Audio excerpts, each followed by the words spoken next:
इस वक्त की बड़ी खबर मिल रही है। मनीष वर्मा को बड़ी जिम्मेदारी दी गई है। जेडीयू के राष्ट्रीय महासचिव बनाए गए मनीष वर्मा, रिटायर्ड आईएएस अफसर है मनीष वर्मा।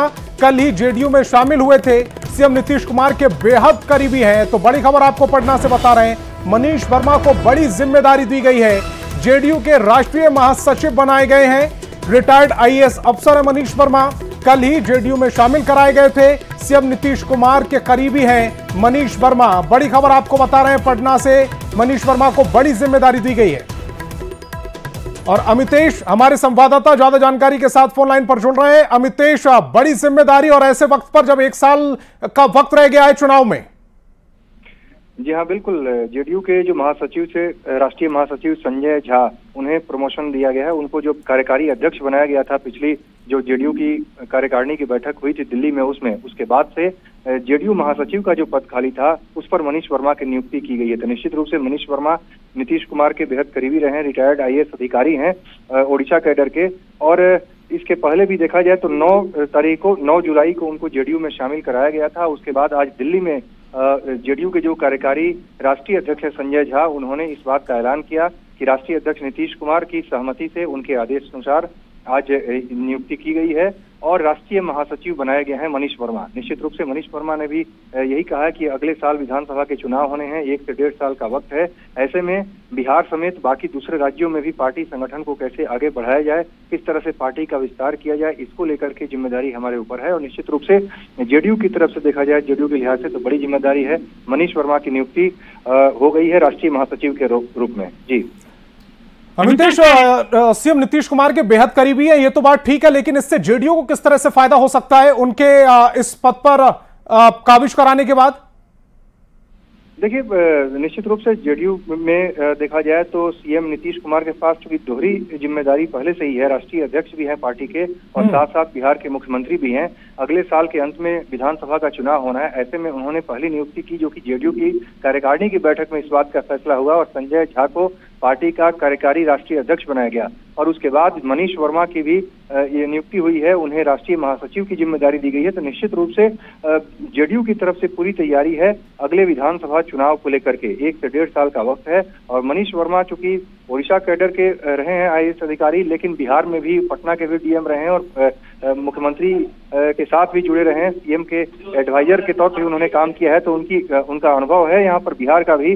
और निश्चित रूप से तमाम उनके अनुभव को ध्यान में रखते हुए पार्टी में पहले लाया गया और पार्टी में आने के 2 दिन बाद ही उन्हें राष्ट्रीय महासचिव की जिम्मेदारी दी गई है। तो निश्चित रूप से नीतीश कुमार की तरफ से जो ये फैसला हुआ है, ये बड़ा फैसला है और आने वाले विधानसभा चुनाव के मद्देनजर इस फैसले को बहुत प्रमुखता से देखा जा रहा है। चूंकि नालंदा के ही रहने वाले हैं मनीष वर्मा और ओबीसी समुदाय से भी आते हैं। अगर राजनीति में सोशल इंजीनियरिंग बहुत ध्यान से देखा जाता है, उसके मायने होते हैं। मनीष वर्मा भी कुर्मी जाति के ही बिलोंग करते हैं, नालंदा के रहने वाले हैं, रिटायर्ड आईएएस अधिकारी हैं, नीतीश कुमार के बेहद करीबी हैं। तो निश्चित रूप से आरसीपी सिंह भी पहले संगठन महासचिव रह चुके हैं, लेकिन आरसीपी सिंह जब से बीजेपी में चले गए, जेडीयू से उनकी दूरी बढ़ी, उसके बाद से एक तरह से देखा जाए तो नालंदा के ही रहने वाले एक रिटायर्ड आईएएस अधिकारी को, जो कि नीतीश कुमार के बेहद करीबी हैं, उन्हें ये जिम्मेदारी दी गई है। और आने वाले दिनों में विधानसभा चुनाव को ध्यान में रखते हुए इसको काफी महत्वपूर्ण फैसला माना जा रहा है। जी, चूंकि आईएएस रिटायर्ड आईएएस हैं और उनका लॉ एंड ऑर्डर पर भी पकड़ बहुत मजबूत है, क्योंकि जैसा आप बता रहे हैं कि कई पदों पर वो रह चुके हैं और कई प्रदेशों की जिम्मेदारी संभाल चुके हैं। क्या बिहार के लॉ एंड ऑर्डर में भी उनकी भूमिका अहम रहने वाली है आगे? देखिए, उनको कोई सरकारी पद अगर देखा जाए तो अभी पद पर नियुक्ति नहीं की गई है। अभी नियुक्ति जो उनकी राष्ट्रीय महासचिव के तौर पर नियुक्ति हुई है जेडीयू के, तो उनके ऊपर जिम्मेदारी संगठन को मजबूत करने के लिए होगी, संगठन के विस्तार करने की होगी। और उन्होंने अपना पद संभालते ही, राष्ट्रीय महासचिव के पद पर उनकी नियुक्ति हुई, संभालते ही उन्होंने ये बात कही न्यूज 18 से बात करते हुए कि हमारी जिम्मेदारी अगले 1 से 1.5 साल में जो विधानसभा का चुनाव बिहार में होने वाला है, उसको लेकर के पार्टी को मजबूत करने, पार्टी के विस्तार करने पर होगी। इसके अलावा दूसरे राज्यों में भी जहां विधानसभा के चुनाव होने हैं, उन राज्यों में भी जेडीयू का विस्तार कैसे किया जाए, इसको लेकर के वो आगे की रूपरेखा तैयार करेंगे, उसके लिए काम करेंगे।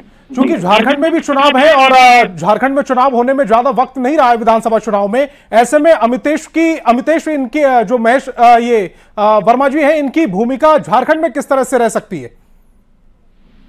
देखिए, झारखंड को लेकर जहां तक सवाल है, झारखंड के प्रभारी के तौर पर अशोक चौधरी पहले से जो मंत्री हैं काम कर रहे हैं, लेकिन झारखंड से रिलेटेड या बाकी दूसरे राज्यों में जहां जहां विधानसभा का चुनाव है, जेडीयू ने पहले ही तय किया है कि बिहार के अलावा अन्य दूसरे राज्यों में भी पार्टी का विस्तार होगा, पार्टी विधानसभा का चुनाव लड़ेगी। इस बात की पूरी कोशिश होगी कि जैसे बिहार में बीजेपी के साथ, एनडीए के साथ जेडीयू का गठबंधन है, ठीक उसी तरह से झारखंड समेत दूसरे राज्यों में भी गठबंधन करके ही चुनाव लड़ा जाए। लेकिन जेडीयू अपने आप को मजबूत करने की निश्चित रूप से तैयारी कर रही है और बिहार विधानसभा चुनाव में भी 1 से 1.5 साल का वक्त है। अगले साल के नवंबर में चुनाव होना है, लेकिन उसके पहले इसी साल के अंत में झारखंड में चुनाव होना है। लिहाजा झारखंड को लेकर जेडीयू काफी कंसर्न है। जेडीयू को लग रहा है कि वहां पर बेहतर परफॉर्मेंस हम कर सकते हैं, पहले भी हमारे एमएलए वहां पर रह चुके हैं। तो तमाम चीजों को ध्यान में रखते हुए जेडीयू में सोशल इंजीनियरिंग को भी ध्यान में रखा गया है। संजय झा को कार्यकारी राष्ट्रीय अध्यक्ष बनाया गया, मनीष वर्मा को राष्ट्रीय महासचिव की जिम्मेदारी दी गई है। तो निश्चित रूप से सोशल इंजीनियरिंग का भी ख्याल जेडीयू कर रही है और नीतीश कुमार के ऊपर जो दोहरी जिम्मेदारी है राष्ट्रीय अध्यक्ष के साथ साथ सरकार चलाने की भी, उसमें उनका भार हल्का करने के लिहाज से भी इसे देखा जा रहा है कि संजय झा की जो पहले नियुक्ति हुई, अब मनीष वर्मा को राष्ट्रीय महासचिव बनाया गया है। अमतेश जी, आपसे ये भी समझना चाहेंगे क्योंकि मनीष वर्मा को बड़ी जिम्मेदारी दी गई है और बीजेपी चूंकि गठबंधन में है, एनडीए में जेडीयू शामिल हुई है, बीजेपी के साथ इनके संबंध कैसे हैं और बीजेपी और जेडीयू को जोड़ने में ये कड़ी कितनी महत्वपूर्ण हो सकती है?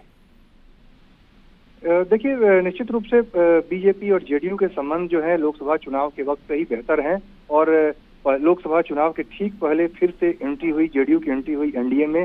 नीतीश कुमार वापस आ गए और नीतीश कुमार ने कई मौकों पर इसको दोहराया है। पहले सार्वजनिक तौर पर चुनाव प्रचार के दौरान भी प्रधानमंत्री के सामने कहा और जेडीयू की कार्यकारिणी की जो बैठक दिल्ली में हुई थी 29 जून को, उसमें भी उन्होंने इस बात को दोहराया कि 2 बार हमसे गलती हो चुकी है, इस बार अब आगे गलती नहीं होगी, इस बार अब इधर उधर कहीं जाने वाले नहीं है।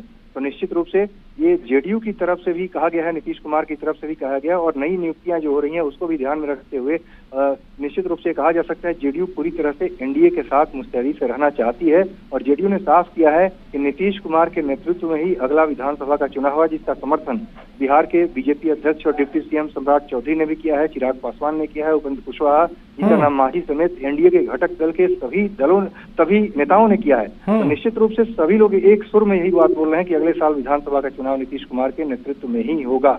तो इसको लेकर के अब किसी तरह की कोई इफ एंड बट वाली बात समझ में नहीं आती है। लग रहा है कि निश्चित रूप से नीतीश कुमार के नेतृत्व में ही चुनाव होगा और बीजेपी को इस बात की कोई आपत्ति नहीं है। बीजेपी भी चाहती है कि दिल्ली में अगर नरेंद्र मोदी के नेतृत्व में सरकार चल रही है एनडीए की, जिसमें जेडीयू भी महत्वपूर्ण साझीदार है, उसी तरह से बिहार में सरकार नीतीश कुमार के नेतृत्व में चलेगी और उसमें बीजेपी पूरा सहयोग देगी। अमितेश जी, इस तमाम जानकारी के लिए आपका बहुत बहुत शुक्रिया। लेकिन हम अपने दर्शकों को बता दें कि मनीष वर्मा कौन है, उनको ये जो जिम्मेदारी सौंपी गई है, बड़ी जिम्मेदारी सौंपी गई है। और अब मनीष वर्मा के बारे में एक बार बताते हैं। 2000 बैच के ओडिशा कैडर के आईएएस अधिकारी रहे हैं। वो बिहार में कई महत्वपूर्ण पदों पर काम कर चुके हैं, नीतीश कुमार के बेहद करीबी हैं और उन्हीं की कास्ट से यानी कि कुर्मी कास्ट से वो आते हैं। तेज तर्रार अधिकारी के रूप में मनीष वर्मा की पहचान है और इसी का फायदा जेडीयू उठाना भी चाहती है। बिहार के नालंदा के रहने वाले हैं, नालंदा से ही नीतीश कुमार भी आते हैं। उनका जो विधानसभा क्षेत्र वो नालंदा है। 2012 में इंटर स्टेट डिप्यूटेशन पर बिहार आए थे और पूर्णिया और पटना के डीएम भी रह चुके हैं। ऐसे में लॉ एंड ऑर्डर की उन्हें समझ भी है। सीएम नीतीश कुमार के बेहद करीबी भी हैं और उन्हीं की कास्ट, कुर्मी कास्ट से वो आते भी हैं। बीआरएस लेने के बाद नीतीश कुमार के सलाहकार भी बने मनीष वर्मा और नीतीश कुमार के बेहद करीबी वो है, उसका फायदा नीतीश कुमार उठाना चाहते हैं। 2000 बैच के